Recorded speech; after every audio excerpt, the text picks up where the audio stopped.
ഓം ശാന്തി. ഓം ശാന്തി. ഓം ശാന്തി.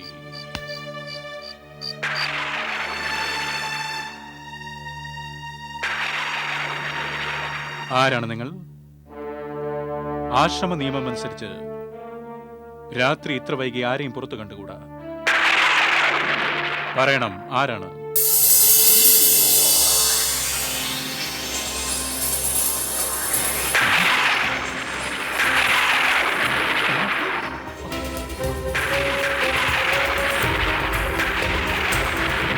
ഗീത?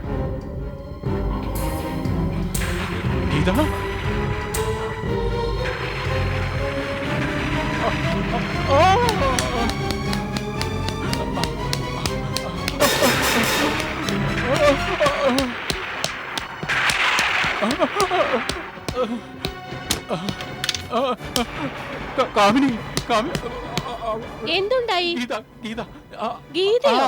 ഗീത അവിടെ പുറത്ത്. ഗീത, എന്താണ് ഈ പറയുന്നത്? സത്യമായിട്ട് ഞാൻ കണ്ടതാ. ഞാൻ നോക്കിട്ട് വരാം.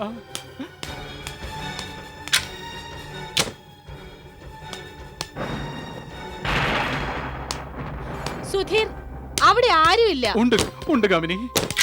ഞാൻ ഞാൻ അവൾ എന്നെ വലിയ കണ്ണുകൾ കൊണ്ട് തുറിച്ചു നോക്കുന്നുണ്ടായിരുന്നു. പിന്നെ പിന്നെ അവൾ എന്റെ പിറകെ വന്നു.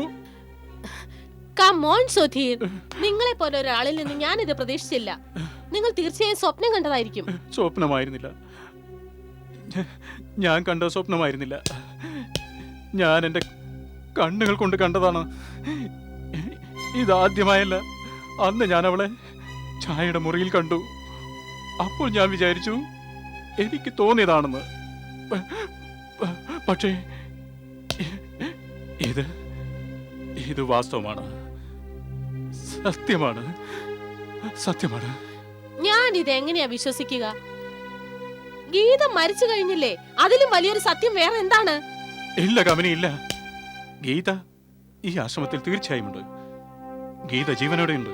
സുധീർ, നിങ്ങൾ എന്നെ പേടിപ്പെടുത്താൻ ശ്രമിക്കുകയാണോ? എന്റെ കാമിനി, നീ വെറുതെ എന്നെ സംശയിക്കരുത്. ഞാൻ പറയുന്നത് ശ്രദ്ധിക്ക്. നോക്ക്, ഛായ ആശ്രമത്തിൽ ഇൻചാർജായി വന്ന് യാദൃച്ഛികമാകാം. പക്ഷെ നമ്മൾ രണ്ടുപേരും അറിയാതെ ഗീത അവളുടെ മരണത്തിന് കുറച്ചു ദിവസം മുമ്പ് ആശ്രമത്തിന്റെ ട്രസ്റ്റികളെ കണ്ട് എല്ലാ ചാർജും സ്വയം ഏറ്റെടുക്കുക. ഇത് ചിലപ്പോ ഗീതയ്ക്ക് അവളുടെ മരണത്തെക്കുറിച്ച് സൂചന കിട്ടിയിരിക്കും. അല്ലെങ്കിൽ അവൾ ഛായയെക്കുറിച്ച് എങ്ങനെ അറിഞ്ഞു? ചിലപ്പോൾ അവൾ നമ്മളെക്കുറിച്ചും എല്ലാം മനസ്സിലാക്കിയിരിക്കും. സുധീർ, എനിക്കും പേടിയാവുന്നു.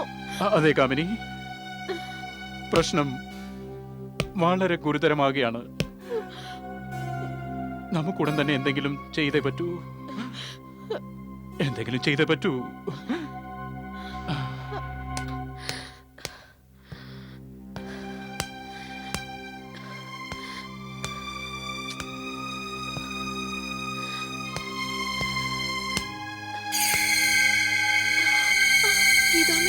അരുത് ഛായ, കരയരുത്.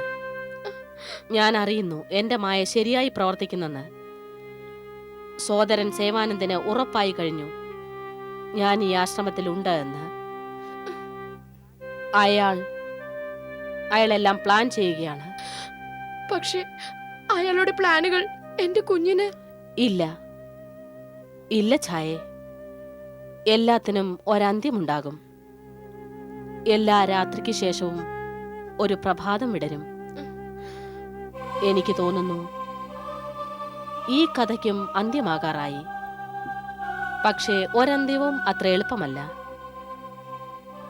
പല വഴിത്തിരിവുകളും ഉണ്ടാകാം, അപകടം പിടിച്ചവ.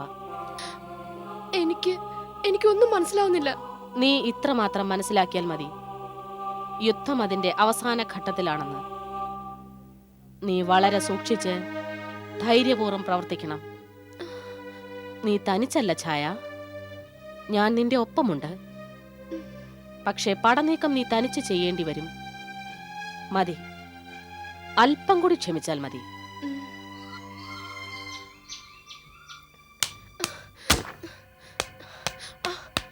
നിങ്ങൾ എന്താ കാര്യം? നിങ്ങൾ എന്റെ കൂടെ വരണം. സോദരൻ സേവാനന്ദ് വിളിക്കുന്നു. പക്ഷേ എന്റെ രോഹിത്, അവൻ അദ്ദേഹത്തിന്റെ അടുത്ത് സുരക്ഷിതനാണ്. വേഗം വരണം. അധികം വൈകിക്കുന്നത് നിനക്ക് തീരെ നല്ലതല്ല. വരൂ.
എന്റെ കുഞ്ഞെവിടെയാണ്?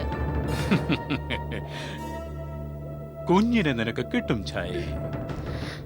പക്ഷെ അതിനു മുമ്പ്